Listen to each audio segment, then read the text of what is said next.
അണിവൈരക്കമ്മലണിഞ്ഞ് അഴകോലും ചേലകൾ ചുറ്റി കൂട്ടാലും മൂട്ടിൽ വിളങ്ങും ഭദ്രേശ്വരി.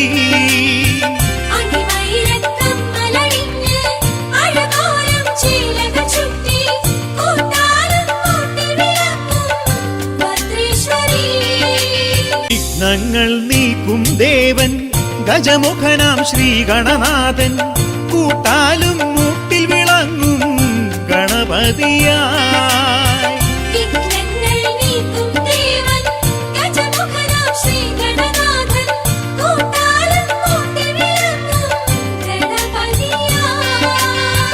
അണിവൈരക്കമ്മലണിഞ്ഞ് അഴകോലും ചേലകൾ ചുറ്റി കൂട്ടാലും മൂട്ടിൽ വിളങ്ങും ഭദ്രേശ്വരി.